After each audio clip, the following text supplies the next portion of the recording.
This room was a garage the client had converted into an extra living area. Over the years, a few areas in the floor had begun to sag. Our goal with this project was to fix the floor sag and ensure additional sagging didn't occur.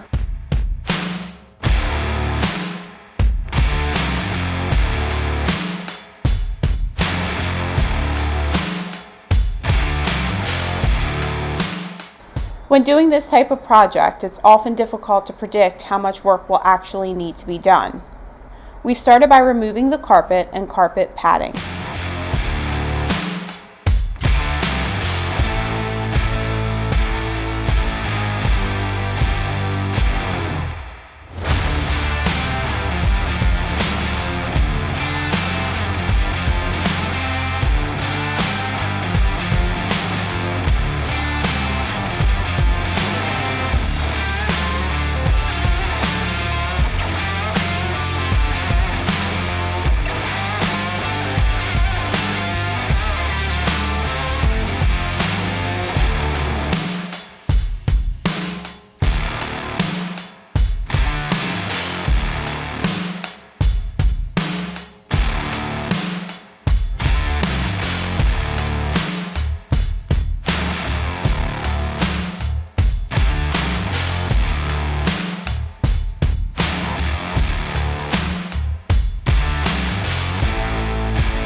Once the carpet and padding had been removed, we then went to this one little section on the floor where the client had previously tried to fix the sag that was in the floor.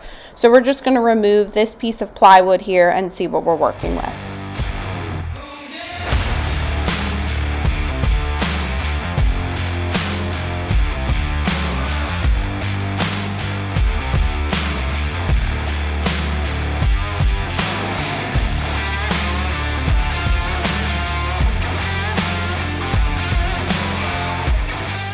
The client had tried to support the floor joists by adding bracing in between the floor joists and having that bracing sit on the ground, hoping that it would keep them lifted.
After taking out additional parts of the floor, we found that the joists were run from wall to wall without any center support, which meant that we would need to support the entire center of the room, so we had to take out the rest of the plywood on the floor.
The client had requested that we keep all trim in place. They did want to try and preserve that to save some money, so we did have to cut around the edges of the entire room in order to remove the plywood.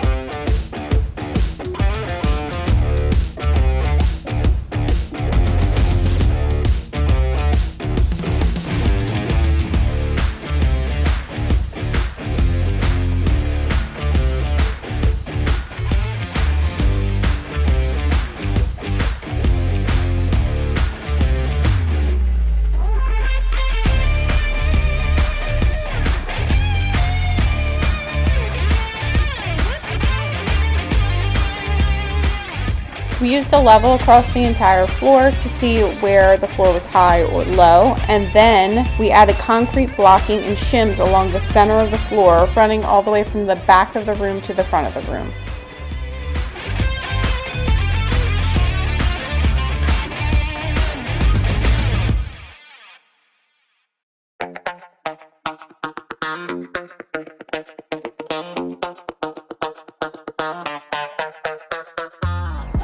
Blocking was cut and placed around the fireplace for the subfloor to be nailed into.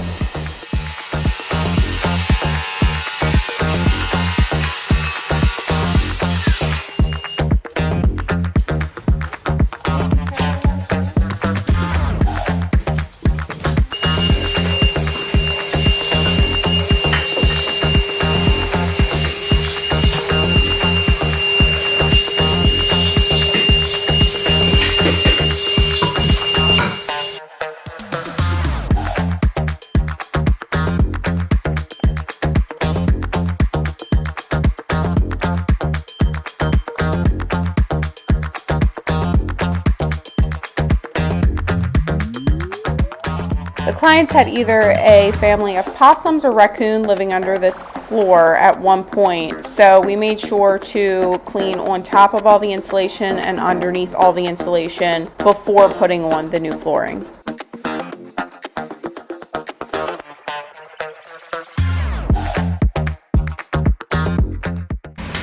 Maybe together we get somewhere, and the place is better.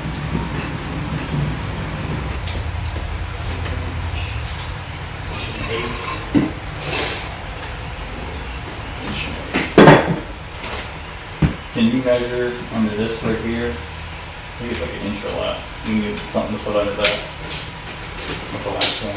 Following on I just didn't. You just do my thing, man. 1 and 1/16. Google? Alright.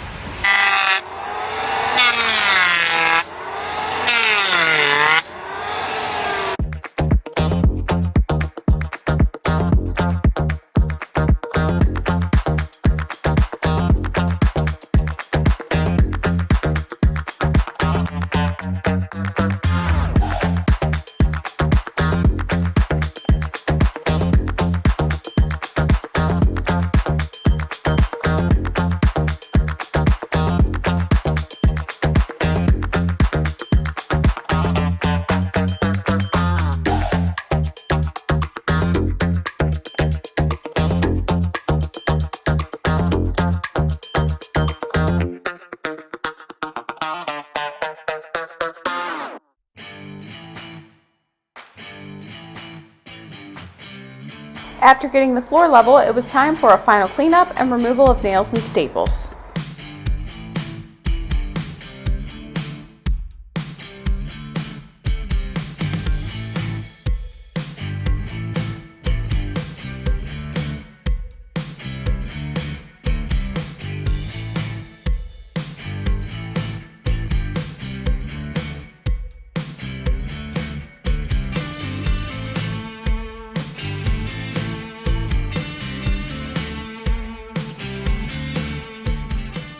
Any insulation that was in good shape was stapled back into its original place. The insulation that was damaged was replaced with new insulation.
And finally, it was time to lay the subfloor.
Melissa, Are you ready so the buggies don't get you?